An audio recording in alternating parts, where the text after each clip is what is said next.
Hey, What's nerds. up? I forgot how to do introductions. That happens. We haven't recorded in a little while because I got the most recent COVID booster and my fucking frail ass body is now like, no, what if we just put you out of commission for like 3 full days? Good times. I'm glad I have you around. Have I ever told you that? You have. I am also glad. Aw. Anyway, enough of that mushy shit. If my voice sounds weird, it's because I'm still working out the kinks. Anyway. Kagari has Kurisu Makise's memories? Suzuha didn't seem as surprised as I had... Alright, a little surprised as I had expected. Maho and I asked her some more questions after that. About Victorchondria. About her research. Her answers were all over the place. Some things she knew and some things she didn't. But some of the things she knew were things that only Maho and Kurisu would have known. In the end, instead of being overturned, my hypothesis came out even stronger. All the questions seemed to tire Kagari out, and with Tenoji's permission, Lukaku took her home. Maho completely refused to accept what I was saying, but did say before she left that she'd look into whether it was possible to transfer Amadeus' memory data into a human brain. That has kind of been like the unspoken thing in the back of the elephant in the room this entire time, right? Ever since introducing the concept of Amadeus way back at the very beginning. It's not that big of a leap to connect that to how the phone wave worked in the original Steins Gate. Yep. And be like, both of these are ways of recording the state of human memories at a certain point in time. Is it possible to go from one to the other? Now, the phone wave, I don't remember how delicate this was, but it only worked if the target brain was the same person, right? Is that what was established? I don't ever remember an instance of someone... I don't even remember if they ever brought it up, the possibility of it.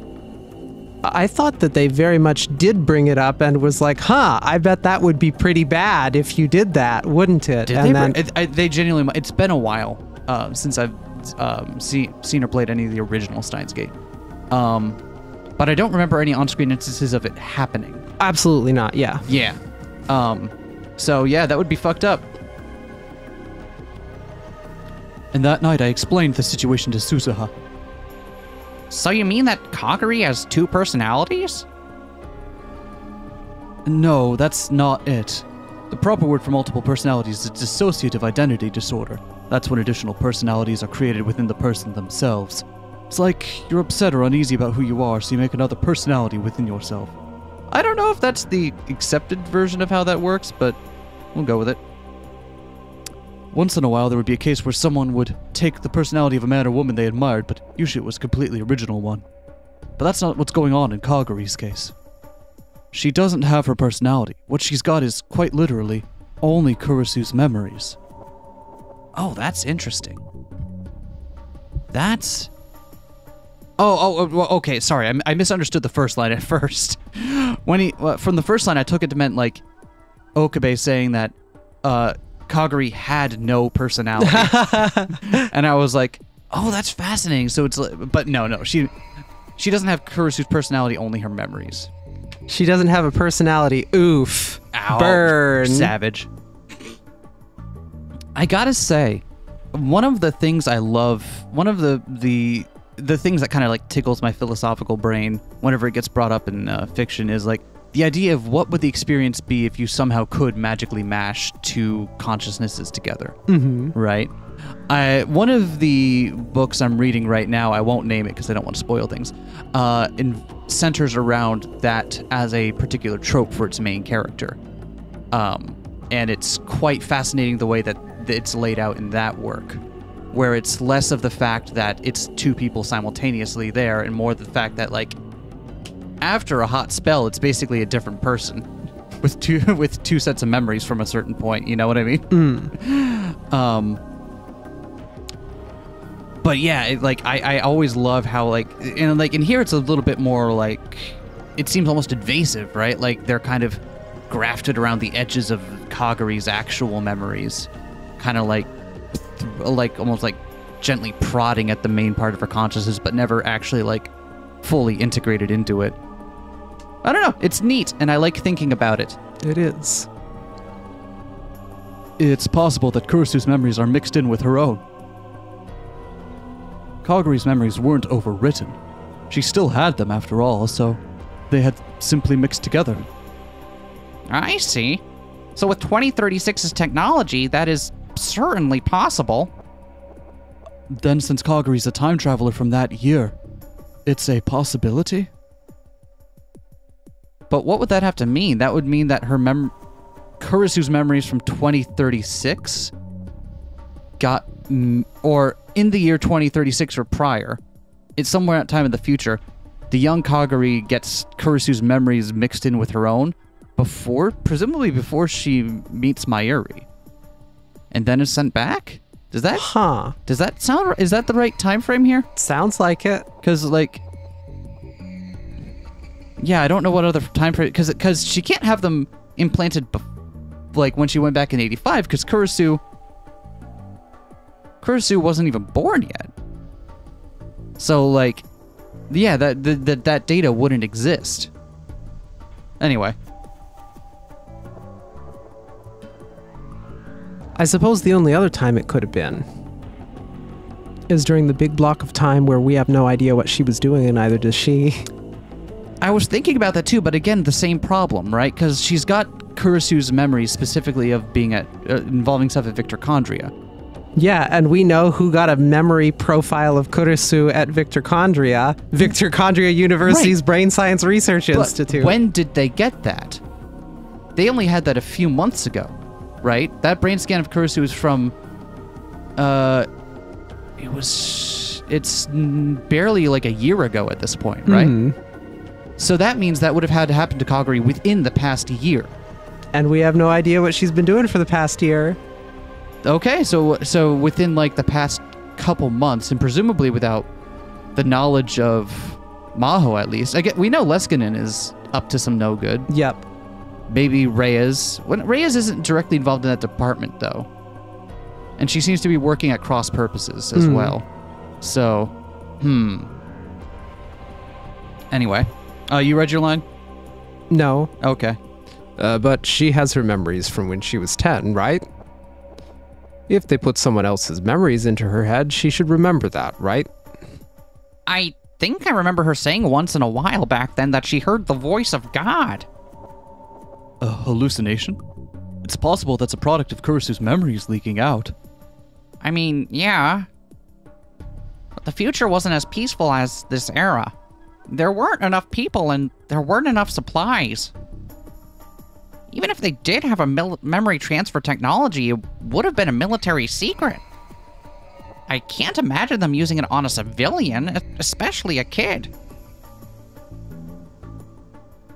So, Now that is interesting, because like when she refers to it as like the voice of God thing, that does kind of like recall what happened to Maho at the end of the other route, right? Yeah.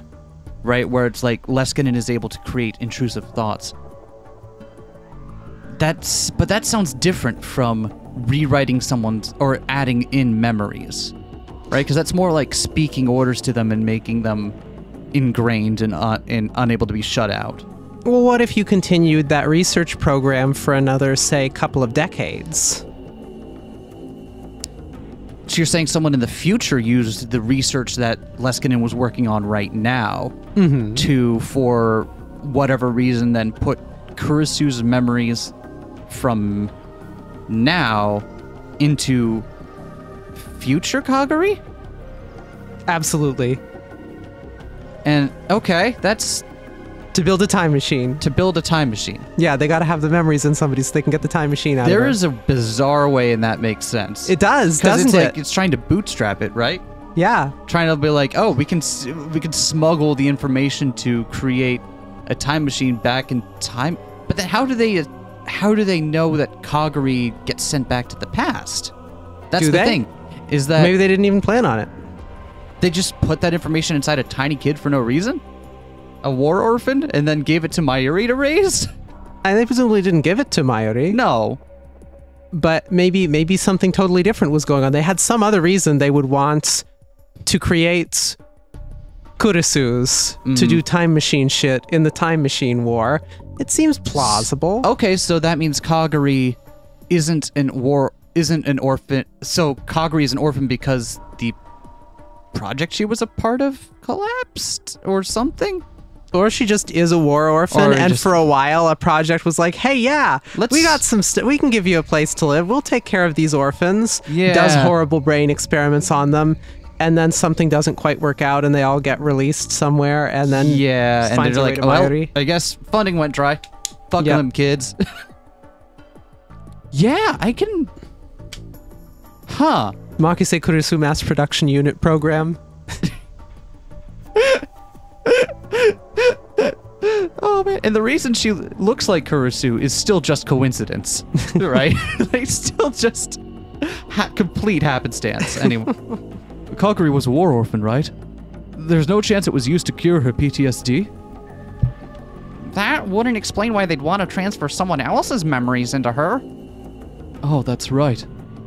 Which means it's more likely that it was done during the time when she had no memories, between 1998 and now.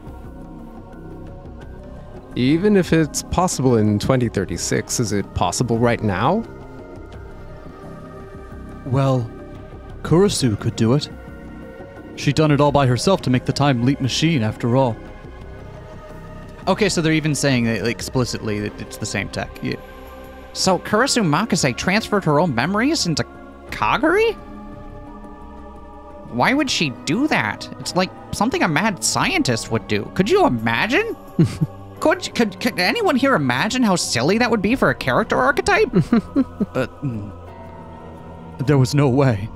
It was impossible. It had to be. There weren't many people as smart as Kurisu Makise. If she didn't do it, I couldn't imagine anyone else would. That's right. I'm getting ahead of myself. I agree. Oh, we're also discounting the possibility that someone just used the phone wave from the future and Kaguri picked it up. Or made Kaguri pick it up. I don't know how they would know it was coming, but like, if it works the way we think it does, then it could be that that's... Although the phone wave, when that worked, did impart entire personality as well. It did. It was entire brain state. They're being very clear here that this is just memories separated from personality. Again, just we're hand-waving the fact that you can do that at all. We also don't know what would happen if it was somebody else who wasn't the person trying to make the leap. Maybe this is exactly what would happen in this case, that the personality wouldn't integrate correctly and you'd get a bunch of disjointed, fragmented memories that aren't yours or some shit. Right. Because from what we see in Okabe, like the phone wave completely wipes, and this is actually kind of horrifying when you think about it, wipes the target and overwrites them with what they know now. Okabe, when he time leaps, has no idea what he was up to prior to that moment, which kind of horrifying again. But anyway, I may have been getting too attached to my own idea. But there's no doubt that Kaguri knows things only Kurisu could know. Maybe, like Makise's soul became a ghost and possessed her. Daru, don't even think of saying that around Hiajo. She'll laugh in your face. Could you imagine? Ghosts inhabiting the souls of people and objects around us and manipulating the world to make their presence known. That sounds like a puzzle game on the Nintendo DS. You've got Play that Ghost right. Trick. You've got no excuse now. Play Ghost Trick. In the end, I realized there was nothing I could do for Kaguri but watch for a while to see how things went. We were just students, after all, without any kind of specialized knowledge. Too bad we couldn't ask Makise Kurisu. There was no way for us to ask her, Makise Kurisu. No matter how much we debated or what ideas we came up with, we wouldn't be able to find the answer easily. Come to think of it, Daru, what is Yuki up to right now? Amane, she's busy with work every day, it looks like. Man, they are really hammering home Amane being sus in this worldline, aren't they? Yeah, because she works for Stratfor. Obviously she's sus. She works for Stratfor. The thing is, like, no matter like how much they want to play it up, Suzuha is still standing right here. Yeah? So until Suzuha isn't standing right here, she can't be working at... She can't be... I was going to say she can't be working at cross purposes to the gang, but that's not necessarily true. She could be doing it against her will. But no matter what she does here, Daru still has to want to get together with her in the future, right? Yeah, she could be a double agent the whole time. She could be. They eventually got caught. They eventually got caught. Maybe it was her. Oh my god! Oh my god! You cracked the code. You figured it out. Evil mom, what's she gonna do? What's she gonna do? What does she do again? She works at a cake bakery, I heard. She said it's really good. We should go check it out. I want cake. Do you want cake? That's right, but it's a little far away, isn't it? Really filling? Full of calories? Doesn't take a lot of bites to fill you up.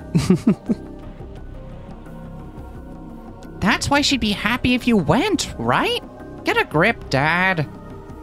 Oh, right. My bad. Wait, Ocarine, why are you asking anyway? Oh, no reason. I was just curious, that's all. That girl in the motorcycle suit. Could that really have been Yuki Amane? I still hadn't convinced myself it wasn't her. If it was, she may be involved in some way with what was happening to Kaguri. But that attack only took place in the other worldline. It hadn't happened in this one, so I had no way to tell. If there was something else, she, Is something going on with Mom? No, it's nothing. I still didn't have any proof. I'd have to just keep my eye on her. My priority right now was Kaguri. What had happened during the time when she had lost her memories. If I could find that out, I might be able to understand what was about to happen to us. Oh. Just realized the mouse is still on the screen in the corner there. Sorry for all 2% of you that saw that and were annoyed. But that's the 8PR experience, baby. 80% relatable, 100% scuffed. Next time I'm going to add another cursor, and then another, Don't. and then another. It will literally drive me crazy, okay? I like to think it's part of our vibe, though. People appreciate that we're very raw and earnest and sometimes forget to move the cursor off the screen when we're recording for hour-and-a-half long sessions.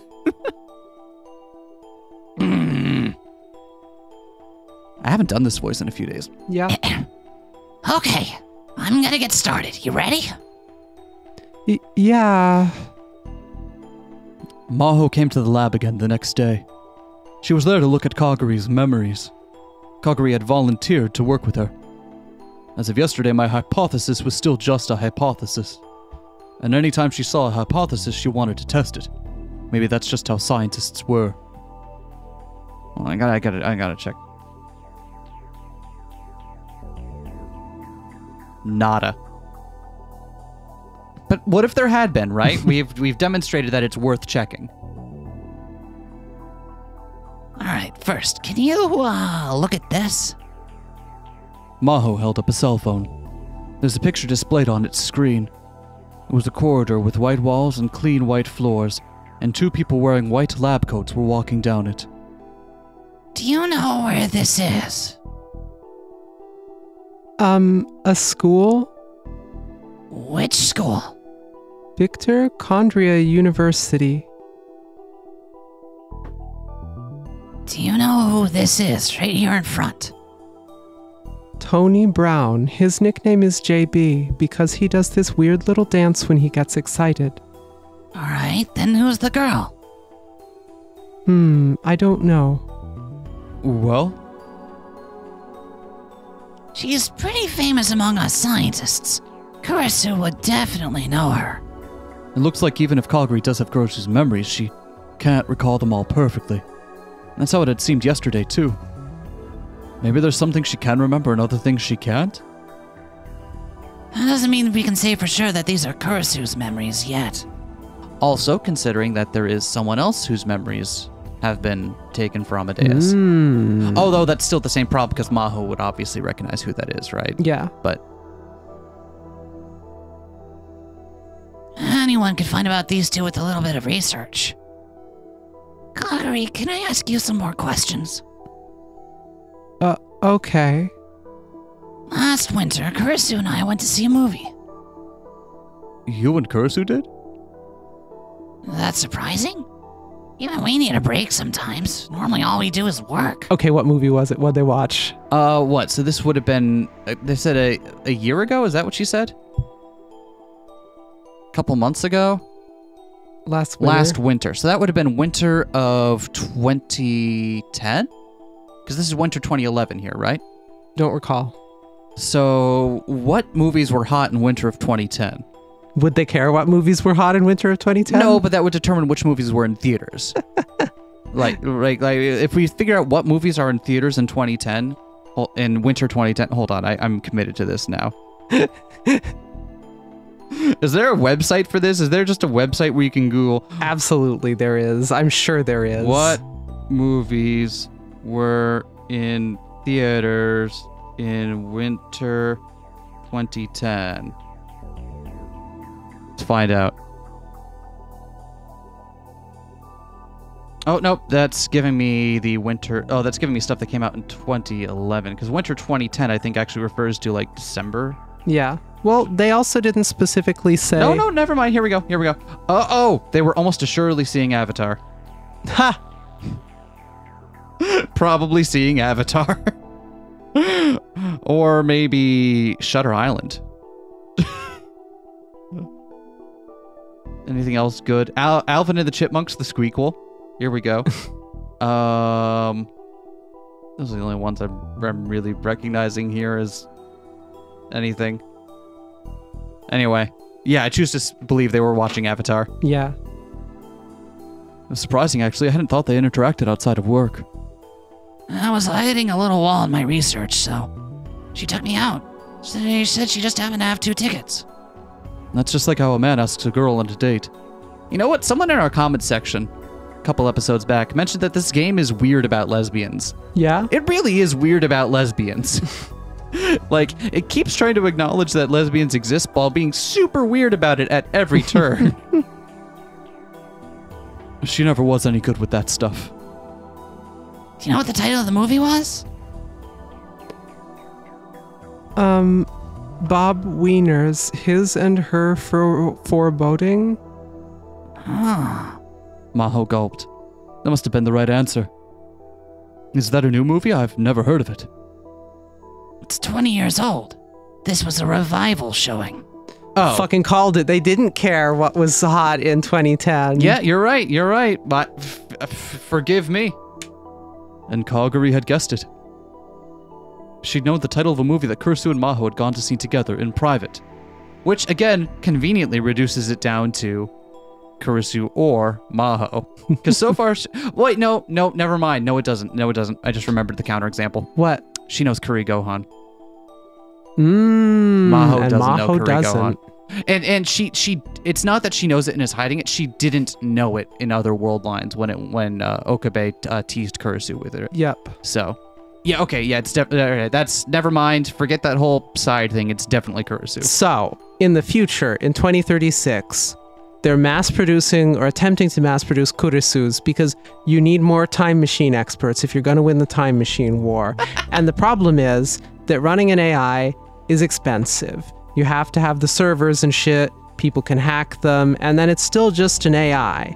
Like, you got to have people to carry out its will. So wouldn't it be more convenient if you could take that hyper-intelligent AI, which was actually just a hyper-intelligent person to begin with that you put in a computer, and take them back out of the computer and put them into a bunch of conveniently free children, which you have acquired through means of doing a bunch of war, and there's orphans everywhere. I see. And now you have a bunch of hyper-intellectual super soldiers to build powerful time machines and time machine countermeasures in a way that is more efficient and easier to hide and smuggle around and so on than a big AI server would be. That's my theory. Yep. That's my theory. And it's true. I mean, at a minimum, it seems like the same brain invasive thing was used on Kaguri that was used on Maho.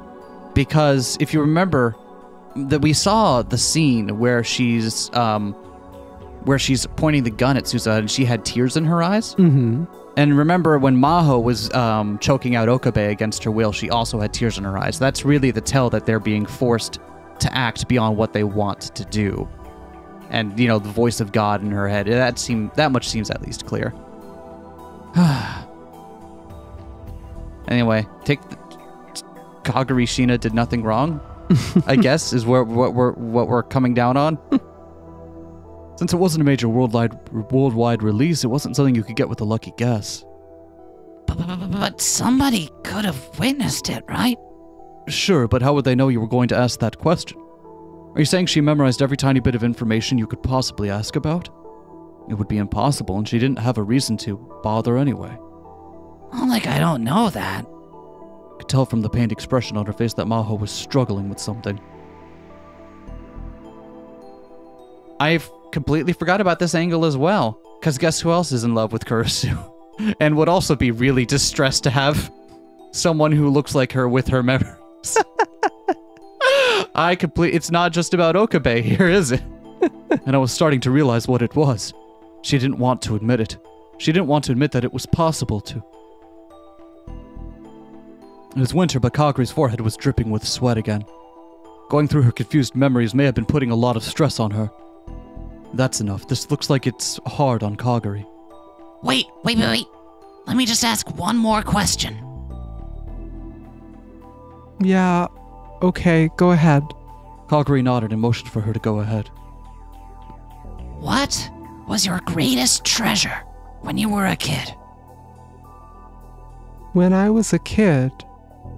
Even after you moved to America, you always kept it in your room. Also, I don't know if this is just an artifact of the translation, but notice how she's referring to Kaguri as, like, you in place of Kurisu here. Yeah. Right? She's already kind of projecting that onto her. A stuffed dolphin. Dad bought it for me when we went to the aquarium. Maho sighed and sunk onto the sofa. Is she right? Yup. Kurisu's mom told me about it on the phone last night. Only people who knew about that were Kurisu and her parents. Then... I hate to admit it, but this hypothesis of yours, I can't rule it out. Can't spell hypothesis without hype. Oh yeah, there is an E in there. Yeah, okay, no, yeah, good on you. I see. What's going to happen to me? I didn't have an answer for her. I didn't even know how this had happened in the first place. The only possibility I could think of was... Kaguri, I'm sorry to make you go through all this. Go get some rest. Maho stood up with a serious expression on her face. You're leaving? Yeah, there's still some things I can check out on my own. Alright, I'll see you all later. Maho got up and went for the door without bothering to look back. She seemed to be silently shutting out the entire world. All we could do was watch her go.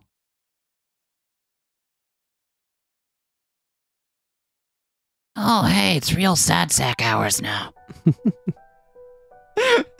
Wait, how come every character I voice is a real sad sack?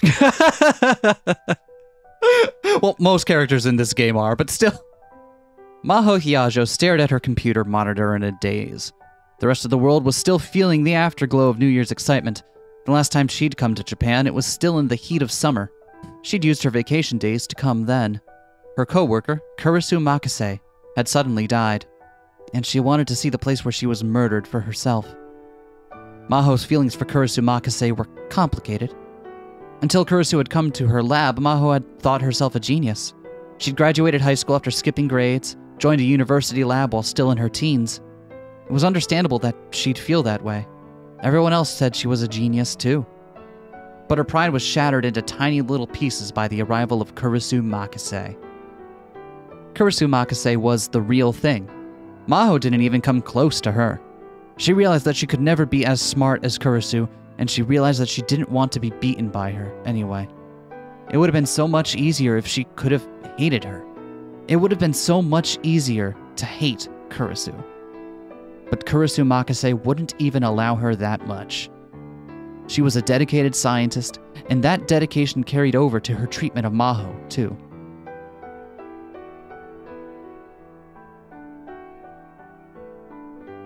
Maho, I think your research has the potential to change the world. If there's anything I can do to help, I will. Just say the word.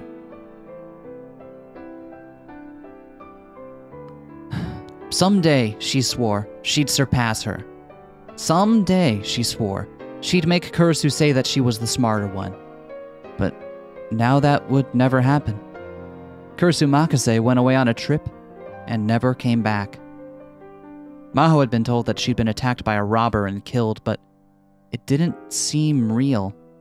It felt like she'd come back to the lab any day now and start arguing with the professors with that same self-satisfied smirk on her face.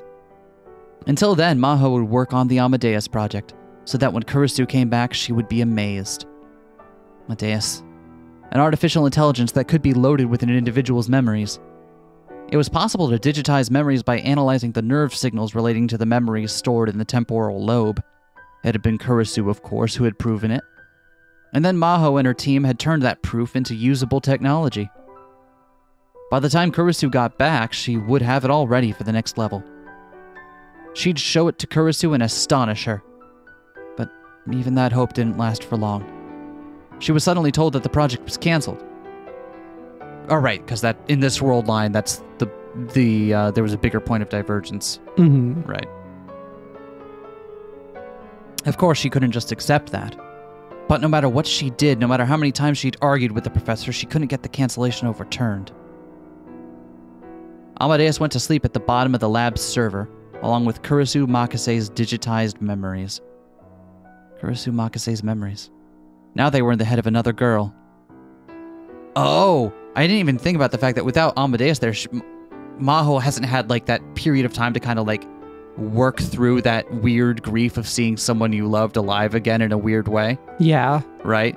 Because presumably she's worked herself through that by the time the game starts and Okabe gets to go through that same thing.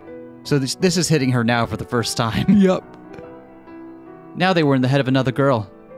How had that happened? There was only one possibility, if it was possible at all. Just like Rintaro Okabe had said. Oh? Ah! Professor, you caught me internal monologuing. She opened the door and a large man she knew very well came inside. Maho, what's wrong? I thought you were still on your New Year's holiday. I may be an evil villain, but I insist you take your time off. Indeed. We are punch clock villains here at Strat 4. Evil on the clock, but take your time off, and what you do at home is your own business. Your own business. Yes. I love that idea. You, Professor. What are you doing here on your day off? Maho's mentor, Dr. Leskinen, was here in Japan for a month-long conference on artificial intelligence. Maho had come with him as his assistant. But the conference didn't take place every day, so they spent the time between sessions at the Japanese office, making presentation materials and exchanging emails. In my case, I don't have much to do on my days off. It's no fun sitting in the hotel, so I may as well come here and work. And I guess I'm just the same. For a researcher, doing research was a hobby. If nothing else, all the scientists Maho knew were like that. Of course, she'd come here today because she'd assumed Dr. Leskinen would feel that way. You have a lot of things to do, don't you? Dating, for instance. Professor, if you keep that up, I am going to sue you for sexual harassment. Oh, anything but that. Dr. Leskinen slumped his shoulders in the unique way that Caucasians always overreacted. He seemed intent on bringing Maho and Okabe together. Why? Because in the other world lines, it was specifically because just sheer dumb luck, right? And then after the sheer dumb luck of Okabe falling in his lap, he then works to try to get the two of them together to keep him in their orbit, right? Mm-hmm. Specifically to get information out of him. But here he's had no Okabe's not a tester, so why does he even care? Why does he even know? Why is he still working to get the two of them together? It's the same sheer dumb luck, right? He now knows that there's somebody else who knew Kurisu around the time of their death. But how did he know that? Because without the Amadeus project to get them together that first time, how does he know that in this world line? Presumably from Maho talking about it. Otherwise, he wouldn't know this and wouldn't be talking about it. He knows that Maho's been hanging out with somebody, and he knows that Maho's been hanging out. But again, in his ending, he very specifically said that he kept bringing up the Okabe and Maho together in order to make sure that kept kept it fresh in Maho's mind, so she kept trying to see Okabe that way to try to, like, plant that idea. But why does he... What's different here? I legit don't understand what's different here. The fact that he's a tester is secondary, right? No, the fact that he's a tester is the whole reason that Leskinen knows about Okabe. So this is just Maho knows about Okabe. Well, we already figured out how Maho met Okabe in this world line. Yeah. But then, how does Leskinen know that Maho met someone who knew Kurisu? I guess... Presumably through being told. They work together all the time and are on a trip together, and there'd be no reason he wouldn't. Yeah, you're right. You're absolutely right. I'm making a mountain out of a molehill here. And to me, it seems no different than the first timeline where, again, it wasn't because, oh, he was a tester first, and then we learned about this stuff, and it was important to keep bringing this up and try to get them together. It was a, no, we've run into this person, and through sheer dumb luck discovered that it's somebody else who knew Kurisu. And now we're going to drag him in to be a tester, and now we're going to try and get him set up with Maho, and so on and so forth. Yeah. So this to me just seems like, here's what would happen if we didn't have the Amadeus project as a hook. Got it. All right. That's my take, at least. No, you're right. He seemed intent on bringing Maho and Okabe together. She and Okabe were both friends of Kurisu's, and so they talked a lot, but there was nothing more to it than that. At least that's what she thought. Probably. All right. In lieu of an apology, can I ask you something? Anything, if it will keep me out of court. All right. What's going on with Amadeus right now? You should know the answer to that. Right now, there's no plans to continue the project. I know that. What I'm asking is, what happened to the Amadeus data? The Amadata. Oh my god, that's better. It's saved on the lab server, right? Nobody else accessed it or took it out or took it for a spin? No? Leskinen's eyes narrowed and he slowly shook his head. Maho, I don't know where you got that idea, but Amadeus access is limited to only a few people, and as far as I know, no one else has touched it. If nothing else, I haven't received any reports about it. And the same goes for my and Kurisu's memory data, right? Of course. Then, is it possible that there is some other AI project going on that I don't know about? Of course not. You're the most important member of our research team. We've lost Kurisu. You don't have to phrase it that way. And it was a big loss, but I think you're the only one who can take her place. Again, you see how that's backhanded, right? It's almost like I'm doing this deliberately because I know how to get my hooks in you. I hate that that's true. So, there's no way I'd start a new project without you knowing, right? Yeah, it is fucked up the way he keeps subtly doing the subtle negging, even when he's not like... he has no reason to in this moment. This is just two co-workers, but he's always on message, right? Yeah. You gotta admire him being consistent like that, always looking for those opportunities. He presumably, having seen them work together for a long time and knowing, he'd know the Salieri username. Yep.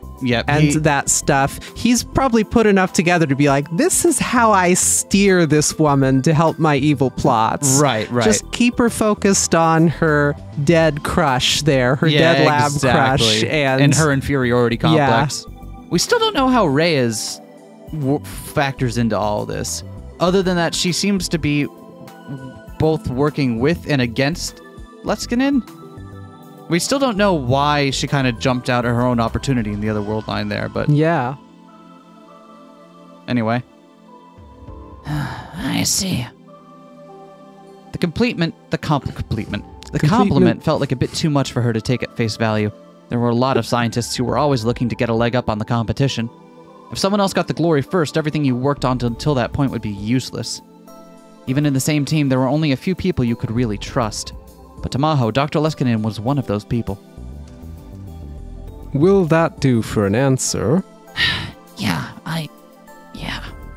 Then may I ask you something? Where did this come from all of a sudden? Well... Are you worried that someone might have access to your secrets? Yeah, something like that. Then you don't need to worry. Amadeus was developed so as not to share any secrets the original wouldn't want shared. The same goes for the saved data. Even if someone did steal it, the parts the original person wants to keep secret the most are kept within a black box. They can't be accessed via Amadeus or from the memory data itself. So I don't believe that exists. That just feels like platitude, right? Because, as we know, Stratfor from the beginning had an in with at least the Amadeus app, right? Or they were recording every conversation Amadeus was having. Mm-hmm. I don't know if they were able to get into Amadeus's code itself, but they at least at the surface level stuff they all knew.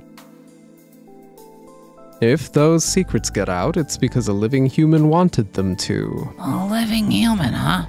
That's right, the original person themselves, in other words. Well, feel better? Yeah, I guess so.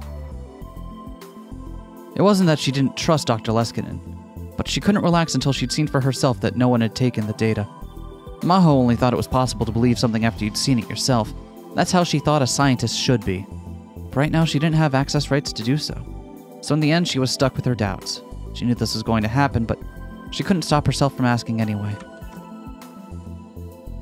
Oh, I didn't expect to see you two here. Reyes, what is up with your...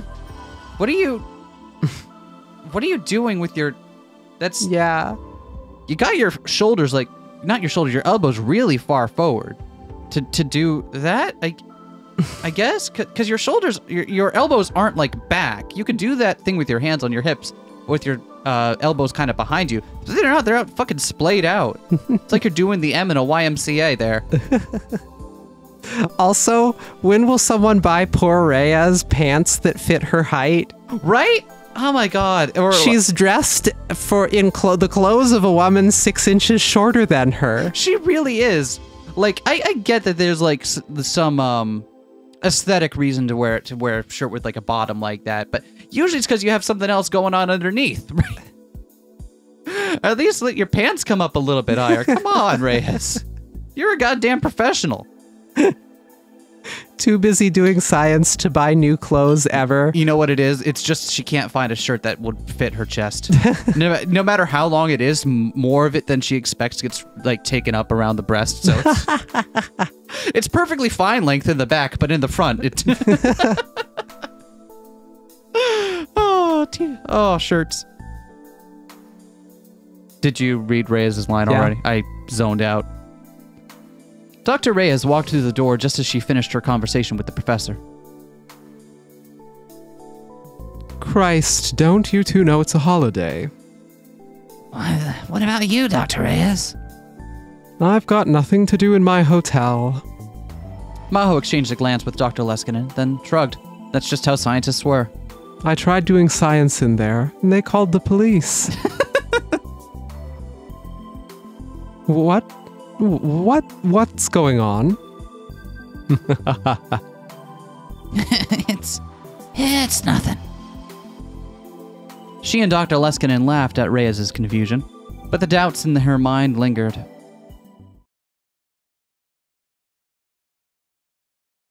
Oh hey, we're back to real sad sack hours.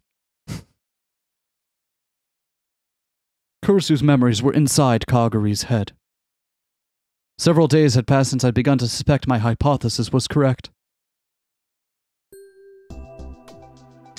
I'm sorry, Okarin. I've caused a lot of trouble for you. No, it's nothing, really.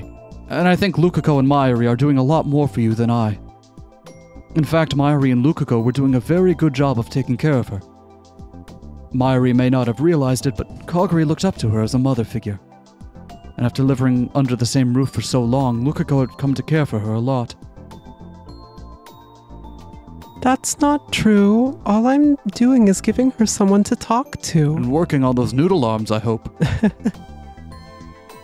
Mayu, she's sorry that she can't do more, you know?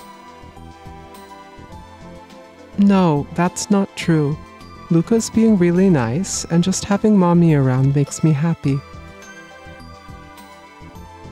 Mayuri fidgeted in embarrassment when she heard the word mommy. I couldn't understand why. Must feel strange to be called mommy by someone at her age, especially by someone who was older than she was. Hey, Mommy? What is it? Can I give you a hug? A hug? Can I give you a hug like you always used to do for me when I was little? Right, they explained the situation in this one, so Yep. Mayuri knows what's up, right? Yep. Yeah. I'm blushing. I can't. No, go ahead. Mayuri smiled and nodded, and Kagari gave her a big hug with a huge grin on her face. See, this is the perfect place where you'd want to use a CG. Like, we need less CGs of the women characters groping one another and more CGs of Mayuri giving Kagari a hug. Because, goddamn, she's been through the ringer. Let her have a hug. Both of them have been through the ringer, really, over the course of the past game and half No, a game. Mayuri's got undone. It never happened. It's fine. She can't remember it anyway. It's fine. Kagari, you're such a good girl. Mayuri never asked for details, but she seemed to sense what was happening to Kagari. She probably understood that this was the best thing she could do right now. Mommy. It was strange. Kagari was a lot older, but when they were like this, they really did look like a mother and child. Thank you, Mommy. That's, time, Mommy. Kagari slowly moved away from Mayuri. She looked a lot calmer than she did a moment ago. It was probably okay to talk to her now. So anyway, about your brain. So, Kagari, how are you doing? How am I doing? I guess I don't know. You don't know. Sometimes I find myself remembering things, but I don't know if they're Kurisu's memories or my own. Complicated formulas, experiments. It's like I don't understand them, but I know them. Kagari's only memories were of her time as a child, and of the time since Lukago's father's friend had found her. Kurisu's memories would appear sometimes and fill the gap in between. Couldn't even imagine how that must have felt. Just a while ago, I remembered Daddy. It was when Daddy told me I did good when I was little. Interesting. Interesting, because Mayuri never wasn't married, as far as we know in the future, right? Yeah. It was made explicit that she didn't have a partner at the time. She was just raising Kagari as a war orphan. So who's daddy? Say that 5 times with a straight face. Daddy. Give it your best shot in the comments. If I look down there, the comment section isn't just the word daddy repeated 5 times over. I remembered that, and it made me really happy. But my parents died when I was a baby, and then Mommy Mayuri raised me. I don't know who my dad is. Parents died when I was a baby. Mommy Mayuri raised me, and I don't know who dad is. So dad came after Mayuri by this chronology. So that would have been after. So this must be then whoever found her and raised her after she got sent back in time. Maybe. Oh, but now she thinks it isn't her experience. Oh, now she thinks it was Kurisu's. Okay. But Kurisu famously has a poor relationship with her. Yeah, huh. Well, like, it didn't start out that way, right? Kurisu's relationship with her father was pretty good until she started overshadowing him, right? That's how the story goes. But even though it wasn't my own experience, I've really felt happy when he praised me. And that just made my head feel all funny. Kagari grimaced and held her head in her hands. The first time I'd met her, I'd been surprised by how much she looked like Kurisu, but talking to her like this, I realized how different she was. The way her expression was constantly changing, and the way she always slightly overreacted was actually more like Mayuri. But because they were mother and child. So do Kurisu's memories come out often? Yeah, a lot more than they used to, maybe. I see. Hey, Okarin. Hey, Okarin, what's going to happen to Kagari? Normally the best thing we could do is get her looked at by a team of specialists, but given her position, it wasn't that easy. And therefore the next best thing is to have a bunch of clueless teenagers take care of her. I mean, it worked fine for time travel, so it'll work fine for brain science. Do you ever wonder just like what it's like to live at the center of a literal cosmological confluence? Like, think about, like, world lines are casually mentioned, but think about what that means for the entire cosmology of the universe to revolve around the actions of literally you. Yeah. And like have it like verifiably so in that way. Discovering that not just is the strong anthropic principle true, the strong this guy in particular principle is true. Yes, The exactly. universe exists the way it does to enable you to take this specific sequence of actions that you're going to take, regardless of whether you want to or not. Or rather, like, in this specific like, at least this one decision, Okabe is the main character.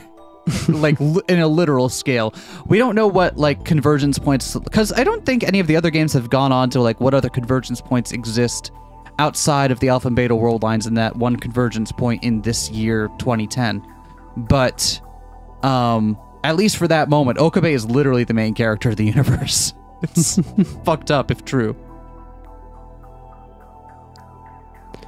I don't really want an exam. That was all I did when I was little. Oh, really? Yep, they said it was to treat my PTSD. So she didn't seem eager to be looked at either, huh? So she does remember bits of after she lost her parents, but when she was being raised by presumably an orphanage, and before she was adopted by Mayuri. Yeah? Okay. If more of Kurisu's memories woke up, what would happen to her? Would she be Kagari Shina with the memories of Kurisu Makise? Or would she become Kurisu Makise? Nah. Nah. Sorry. Seen that trope too many times. Nope. Nope, she's good. A person's personality was more than just the sum of their memories, after all, but memories were an important part of it. Once she had Kurisu's memories, what would happen to her? At this point, no one knew. Quite possible, up until now, no one had ever shared a person's memories before. Okay, so my take is it's branching persons and merging persons. So Okay. yeah, so Kurisu is a branched person that one branch died and ended. The other branch has continued inside a computer, Mm-hmm. and then there's some time gap, but that's fine because persons can keep existing. And now we've got Kagari, this other person, and we've got Kurisu, and the branches just went boom, and now they're growing together. Awesome. And it's both are Fucked up. true. Both are true. Yep. Persons are four-dimensional objects, and they branch. I remember one of the things I wrote that I enjoyed the most. It was a scene for something that I've since abandoned. That involved around one person having to confront the horror of knowing in that moment that they were one of two possible branches of a person, and because their stated belief was that, you know, they could only be one at a time, and that it was uniqueness was necessary for the continuation of identity, that the only way they could still be themselves was to kill the other person. I need to use that for something else at some point. Yeah. Oh, Mayuri, it's time. Okabe's been activated. Oh, it's time. It's time? God, no where more is it? time. Oh god, it's all around us. You're right. Hey, Okarin, can you take care of Kagari? We've got a meeting at school about our post-graduation plans, and we have to go. Sorry. Oh, don't apologize and don't worry. I'll take her home. Thank you. All right, because they are effectively seniors this year. They're Yeah. last year in high school. Okay, Kagari. See you tomorrow. Bye, Mommy. See you tomorrow. Once Mayuri and Lukako were gone, it was just me and Kagari in the room. After the problems with Kagari's memories started coming up, I'd been having her hold off on her job at the Brawn Tube workshop. But I was still having her come here as much as possible during the day in case something happened. Suzuha and Tanochi were downstairs, and that alone made me feel better. I suddenly felt Kagari looking at me. What's wrong? I just realized how strange it is to be talking with you like this, Okarin. Strange? Why? Because to me, you were always just this person I heard stories about. Stories? Yep. Uncle Daru and Mommy would tell me about you. Huh. Seems to imply that he's, not around in the future. Doesn't it? I feel like I thought we knew that. I thought he knew when he dies in this world line. Does he? I don't remember. I thought it was in the other world line he knew when he died. Okay. Maybe it was the other world line. I remember, yeah, because in main Steins Gate and in Nai's, in like one of Nai's little sub endings there, she will threaten Okabe with the knowledge that she knows when he will die, and she can torture him until that point. Right. I don't know that in this world line he knows when he's going to die, but definitely seems like he's not around. Yep. Oh, I already said that line, didn't I? That's right. According to Suzuha, was going to... Oh, there we go. Okay, good. Okay, so I remember correctly. Thank you, game. According to Suzuha, was going to die in 2025. Which meant that in Kaguri's time, I was no longer alive. Mommy talked about you all the time. Okarin saved your mommy. Okarin is mommy's hikoboshi. Oh, she still talks like that in the future, huh? Now it was my turn to be embarrassed. So I always wondered who this Okarin person was that my mom cared about so much. Who was this Rintaro Okabe that everyone talked about? That's kind of fucked up when you think about it. Like, having the idea of knowing that in the future you're gonna haunt people's present. Like, it's kind of, in some ways, it's fucked up to know that you will be talked about after you are dead. Right? Think about that for a moment. Like, to know that even after you die, you don't get the rest of knowing that, like, that's it and everything's done. The knowledge that the people around you are still going to be talking about you for far too long. And not just because you were someone you loved, because your work was that important to things going on. Kind of fucked up. For Okabe in particular, the fact that he's struggling to get over Kurisu, and so is Maho, and these group of people in the current moment struggling with that exact same thing right now. And then he knows he's going to get, like, what, 14 years? And then it's going to happen to him, and everybody else will have to struggle to get over him and fail, exactly like what's happening right now. Oh. Kind of takes the shine off this world line a little bit. Kinda, yeah. Of this world line? Kind of takes the shine off of this world line. You're right. Sorry, this world line, which inevitably leads into World War III. My bad. Yeah, good world line. I mean, he chose it, and he had his reasons to choose it. But those reasons themselves aren't like, oh yeah, I chose Mayuri, and by the way, I'm going to die soon, and she's going to be haunted by me forever, in the same way that I'm haunted by Kurisu right now. So effectively, we didn't get that much. We just kind of moved the sadness around in time and space a little bit. Yeah.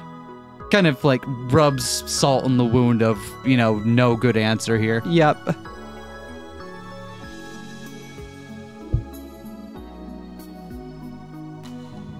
Maybe I always admired you a little. Stop teasing me. You're blushing, Okarin.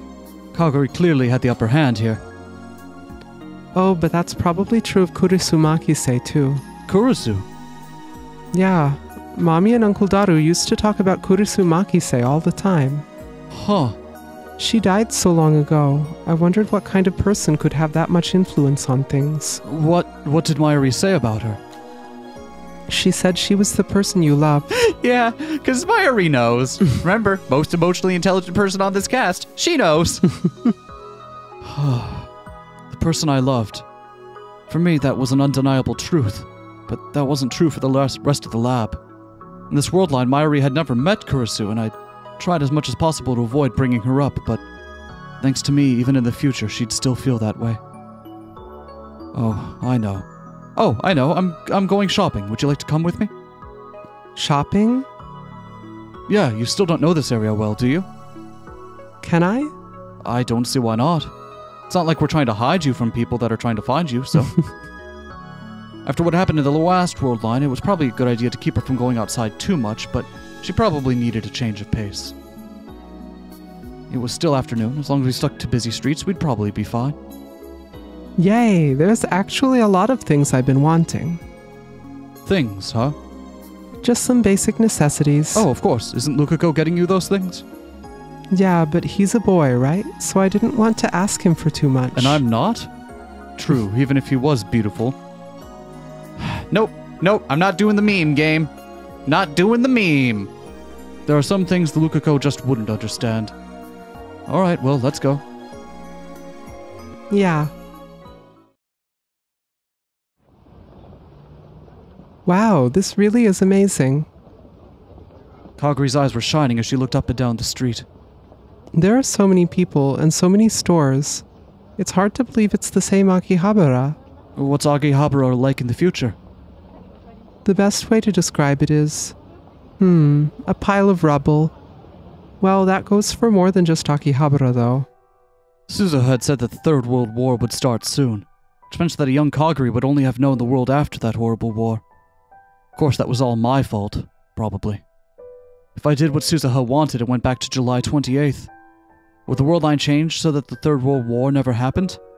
It's impossible. The world lines were going to converge no matter what I did. Oh, Okarin, are you telling yourself that it's your fault? Good God! How... I gasped. She read my mind. I guess so, but you can't think that. Nope. As far as I know, nobody, not Mommy or Uncle Daru, blamed you. She really did get Mayuri's sense of... like, nope, you don't get to do that to you. Nope. Because they all believed that you'd do it someday. Oh, that's the worst. That's the worst version of that. What was it? Steins Gate? They believed you'd lead us there. I knew Kaguri was trying to make me feel better, and that Mayuri and Daru would probably never blame me, but those words just made it worse. Because I'd given up on everything. Oh, I'm sorry. What? I didn't mean to make you feel bad. I must have had a pretty dark look on my face. No, I'm the one who should apologize, but I'm not. Stop. We're not here to talk about that today. I don't get a chance to go outside often, so let's talk about something more fun, okay? Yeah. Kaguri's mind was probably filled with memories of a painful war. If nothing else, those were her only memories as Kaguri Shina. But she was still trying to make me feel better. Even if they weren't related by blood, she really was Mayuri's daughter. Still, it was hard to come up with something that was more fun to talk about. Oh, I know. I want to hear about what Mommy was like when she was young. No, you don't. Mayuri? I mean, I know she's still young right now. But when she was younger, like when she was a hostage? Mayuri told you about that. Yeah, I love the look on her face when she talks about you. It's like she's softly opening the lid of a treasure chest, maybe. Her face, her voice, just remembering it makes me feel warm. To Kaguri, Mayuri must have felt like a star shining in a world of darkness and mud. A star shining brighter than anything else in the night sky. It was nothing, really. Her grandmother died, and Mayuri really loved her. She looked so sad, like she was going to disappear any minute now. And then I said something really silly. You're my hostage, right? Hearing it from another person made me so embarrassed that I wanted to go and hide. I was young. The folly of youth, you know? But those words saved Mommy, didn't they? I don't really know. Those words meant that I was holding her back, even all the way into the future. Okarin. Huh? Yes. Hey, are you hungry? Let's go get something to eat. Huh? Oh, yeah. I started walking ahead in an effort to change the subject. Kaguri seemed hesitant as she tried to keep up. Is there anything you'd like to eat? Anything's fine. That's always the answer that makes things the hardest, you know.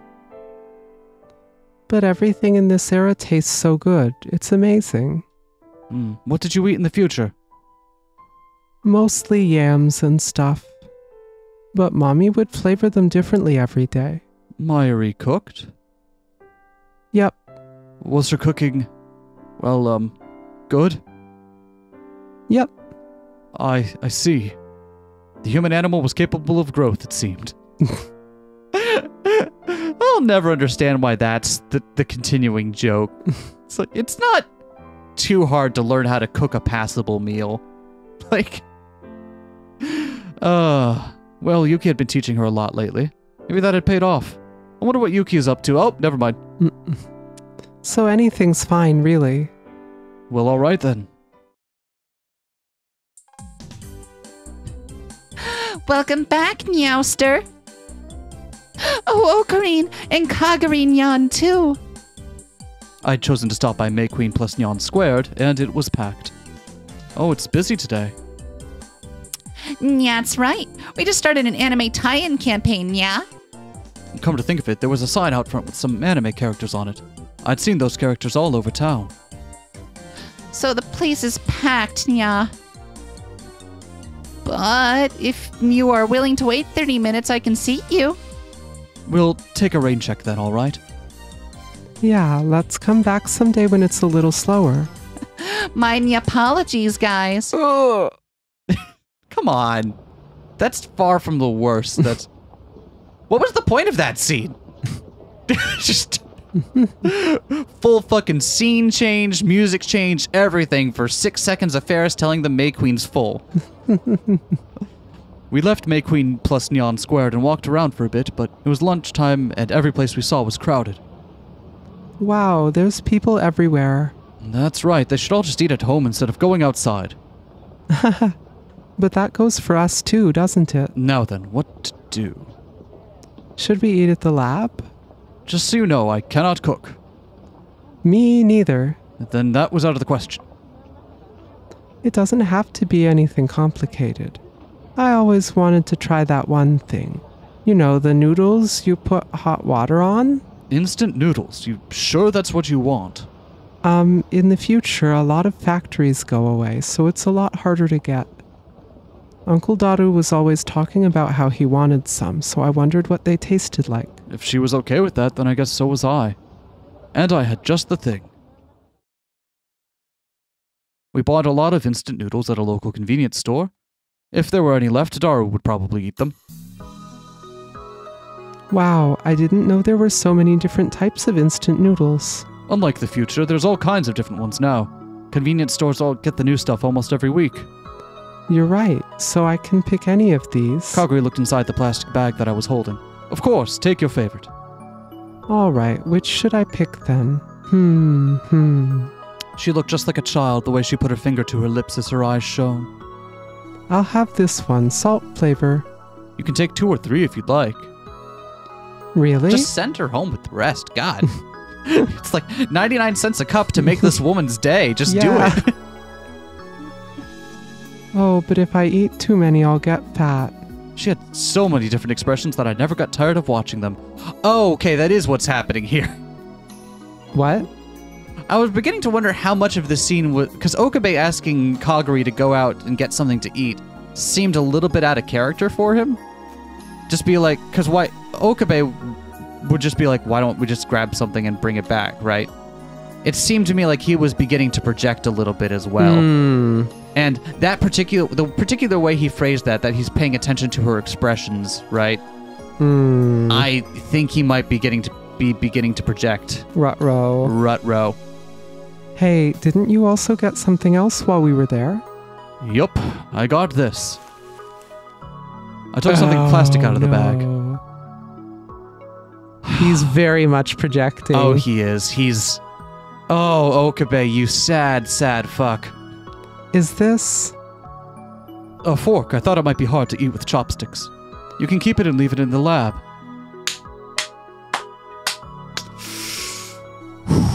All right. Makes it only creepier that she's Mayuri's daughter. God. But we're not blood related. Stop. Stop that. Stop it. Is that... I'm choosing to read this as less he's actually, like, infatuated with Kaguri and more, like, this is how he is... Like, it's projection, right? He's coping with the loss of Kurisu in a markedly very unhealthy way. Yep. Is that really okay? It's nothing special, really. Kurisu had always wanted her own fork, after all. I knew this didn't make up for anything. I just wanted to do it. He even says it's for Kurisu. Yep. God. I don't remember. This must have been one of the endings they didn't adapt for the anime. Because aside from a few things where it's mentioned, like, oh, he has to get over the fact that Kaguri looks like her, I don't remember there being, like, a big dive into Okabe having to, like, process and get through it, Yep. right? Yay, thank you. Honestly, I'm not very good with chopsticks. Mommy always lectured me about it. Oh, it's got a bunny on the end. How cute. My own fork. This means I own 2 things now. You don't own the clothes on your back? Nope. I'm just gonna choose not to, These are interrogate Luca's hand-me-downs. that. Obviously. Luca's hand-me-downs? Yeah. Not Luca's sister's hand-me-downs. Lucas doesn't have that much going on in the chess department, so that's why. Yeah, that's why it had to be handed down. I see. Oh, do you see the news report in the background? It might just be a case of CG reuse, but that is the encephalitis CG. It totally is. So either it's a little indication that that's still happening in this world line, or it's just they needed a news report thing to go there and why make a new one, right? The other one must have been the keychain that Mayuri gave her. I don't know why, but it feels like I've always wanted this. Could this be one of Kurisu's memories? I don't really know. Hey, Okarin, you were in love with Kurisu, weren't you? Why are you surprised about that? She told you that earlier. I almost choked at the unexpected change in direction of the conversation. Are you okay? Where did that come from? Because that's what it means when someone is important to you, right? So is it true? Did you love her? She seemed genuinely interested. I guess she was the right age for that. Well, it's true that meeting her changed my life. You changed the subject. No fair. I'm getting to it. There's layers of complexion here. But I like the idea of someone being so important to you that they changed your life. She changed everything. Past and future.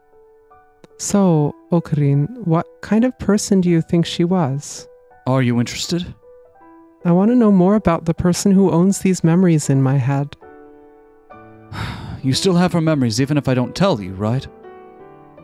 But I can't force myself to remember them. Sometimes they just come out in fragments. And it's all really complicated stuff. So I want to know more about what kind of person she was, you know? Kaguri had never actually met Kurisu, had she? If she was sharing the memories of someone she'd never met, it would make sense if she wanted to know more about her. All right. Bad decision justified. She, Kurisu Makise, was a very curious girl. I see. And she was stubborn. If she thought she was right, she would never back down, no matter what. I see. She was arrogant and strong-willed, but also very lonely. The memories of all the conversations I'd had with Kurisu and everything I'd gone through with her came flooding back into my mind. I'd talked to her here just like this once before, come to think of it. Ah, yes, the pathetic scene. Not in this world line, though. And she was scary when she got mad. Scary? How? She'd say stuff like, I'll cut up in your skull and jam an electrode into your hippocampus. And then for some reason, she ran a few steps forward and spun around. And then... You keep talking like that and I'll cut open your skull and jam an electrode into your hippocampus. What if the voice of God is telling Kaguri to try to be more like Kurisu Makise? In order to get Okabe to open up to her. Oh no. Oh no. Oh no. Oh no. No, I don't like that. Found a convenient redhead and was like, Yeah, this'll do.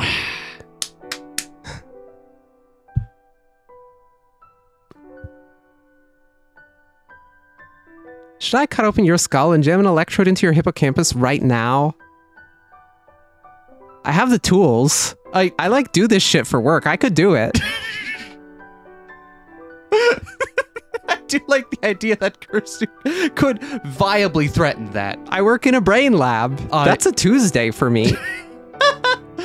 Wait, brain labs operate on, like, actual living people brains? It's right in the name. Oh god.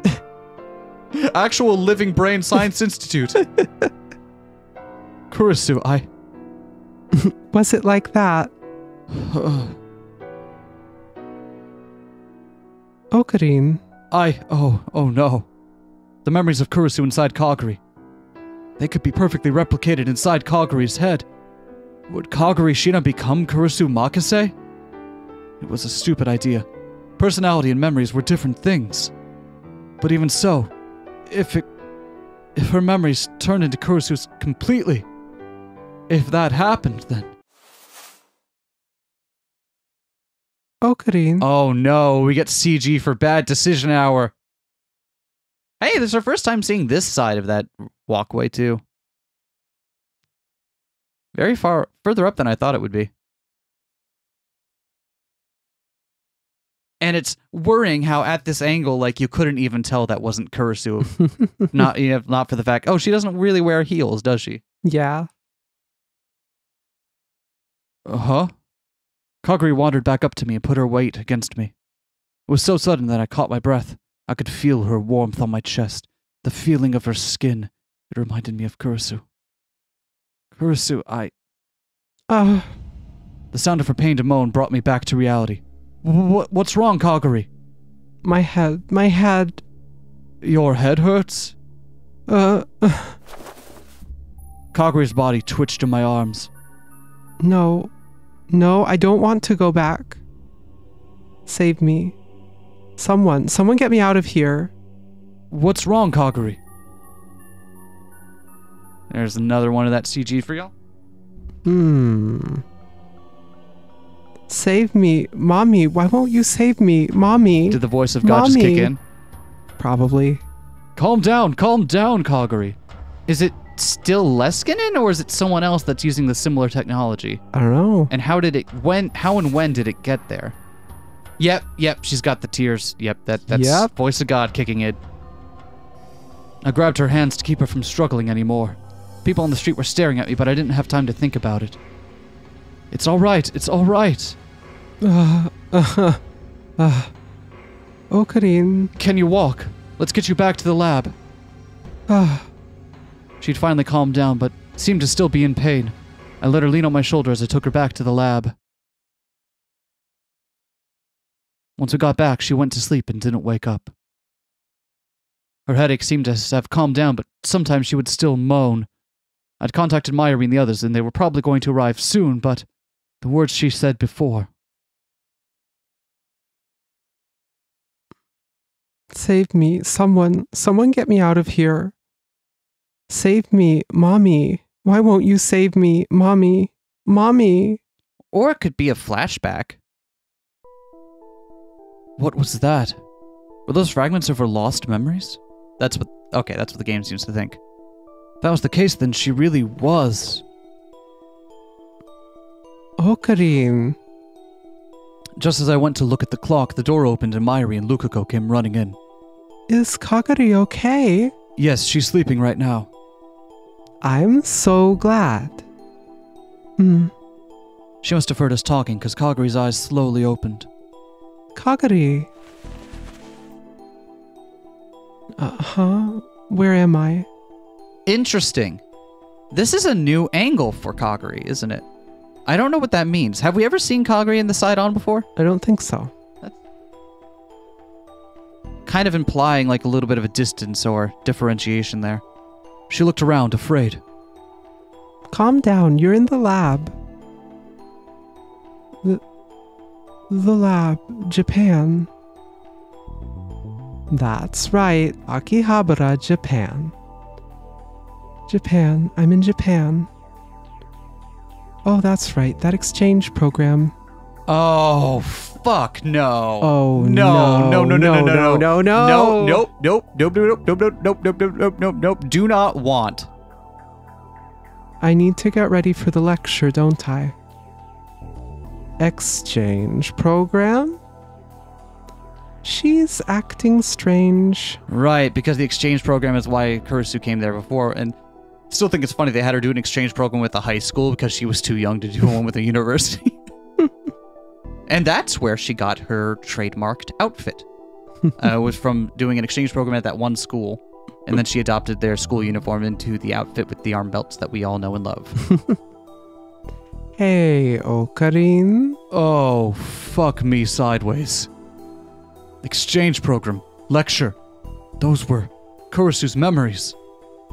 Huh? My paper. Where's my paper? I worked really hard on it so I could show it to Dad. Calm down, Kaguri. Those aren't your memories. Kaguri looked up at me in a daze. Okarin. There we go. Now she's back. Okay, so the game is probably going to use like the side-on visual, like at least some way to kind of visually show us that like there's the conflict going on in her head. That's right. Your name is Kaguri Shina, not Kurisu Makise. Kaguri. My name is Kaguri.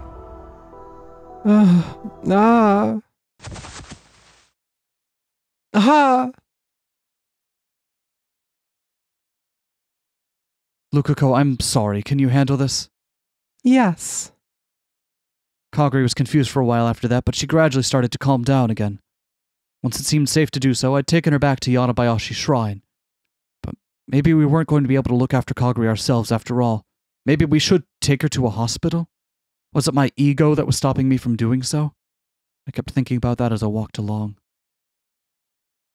Mayushi's gonna stay over tonight, okay? Yes, that would be a very big help. It'd make Kaguri feel a lot better. Try to treat her like you normally would, as much as possible. Yeah, okay. I told her to contact me right away if anything came up, and then headed back to the lab. Through a very complicated chain of association, I got, for the first time in literal years, a hankering to eat pizza. Really? Yeah. I just haven't wanted it for a very long time, because, you know, we don't eat dairy. So, but no, just for the first time in a very, very long time, my brain is like, hey, you know what you need? Fucking deep dish, garlic on the crust, triple cheese pizza. Hell yeah. And I'm like, son of a bitch. We should crush a Domino's order together and then feel like death warmed over for 48 hours. I mean, we're not doing anything else this weekend. You wanna? They're still open. I gotta say, we finally managed, like, we have a Domino's that is within, like, fucking 30 seconds distance, of our yeah. front door. So, for years, my old roommate and I would order there because it was easiest to do, right? But, like, after a while, when Vivi and I went dairy free and then eventually like vegan and stuff like that, it's like kind of lost the urge for it. Still, I could go for a fucking pepperoni, pineapple, and peppers. Damn. My cursed pizza. That is pretty cursed. Well, we're going to leave you on that delightful note. Look forward to the next episode where we reveal whether or not we actually went through with that. Have a good day, everyone. Thanks for following us along in this. And holy shit, this is more fucked up than I thought it was going to be. Yeah. Woo. Bye. Peace.